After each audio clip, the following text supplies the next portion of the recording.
So I made myself a nice little box for the Lord of the Rings card game. It's something to store the deck I'm playing with and the current scenario I'm playing against between game sessions. I'll tend to play that same scenario a few times until I beat it and then switch over to the next one. So let me show that now. Okay. So here's the game that I play on. Here's the box. The image on the cover, I found somebody shared it on BGG, and I went ahead and traced it on using carbon paper. I printed it out, attached some carbon paper to the back of it, and then I traced it very carefully. Then I painted it in and over to the carbon because that's not permanent at all. And finally, I varnished this to seal it in.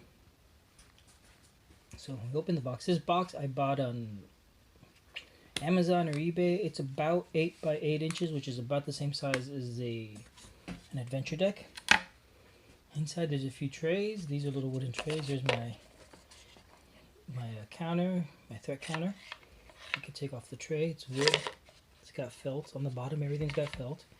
And I got trays for my tokens and the cards and dice. And a little Cthulhu in here. I don't know why. Just because there's space in there right now. This is also a die to use as keep track of my quest points or whatever I need it for. Here's some tokens just for different things when I'm adventuring. Sometimes you need different random tokens in a few adventures. Those should be in the tray, really. I have the little boxes with my life counters and threat counters and whatnot. Not threat counters, my life counters and questing. These are in there, they shouldn't be. Let me get that out. So these counters in the back, those are Fantasy Flight counters. These I bought on Etsy for the Lord of the Rings counters. And they're pretty neat because they're printed, they're 3D, so they got texture. The only thing I don't like is the back is blank, but that's okay. The trays, in theory, have rounded corners here at the end, which may be hard to see, and then didn't come out very good. These, you can see, are actually pretty bent. It makes it easy to pick up the things anyway. They're rounded enough. So I have 3 of them, so when I'm going to go play, I will pull this out, I'll pull this one out, and I will pull this one out. Here's the deck I'm playing with. I'll pull that out. And it's hard to do this with one hand, obviously.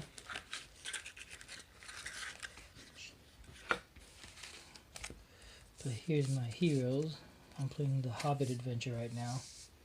So there's Frodo. I'm sorry, the Lord of the Rings adventure. Oops. Terrible doing this video thing. So I put my deck on the side to draw from.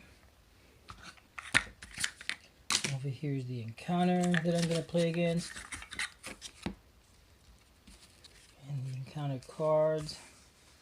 I went on the little tray. So I could use one of these trays to put in the cards as I'm drawing from it.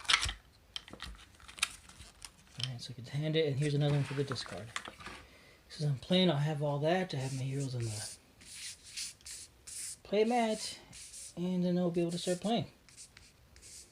It's super easy to store and reuse and whatnot. Really happy with this, the way it came out. Some things I don't like, if you look really closely, I cut all this by hand with a handsaw. The cutting did not come out great in some cases. I think if we look at the tray counter here, that's hard to see. One side is lower than the other anyway. I see it. I know it's uneven. Nobody else would probably really care. Also, I didn't varnish it. I forgot to varnish this one. The other ones I varnished with a natural stain just because I kind of want to match this. Yeah, I can't come close. I prefer dark stains, but this is what I got.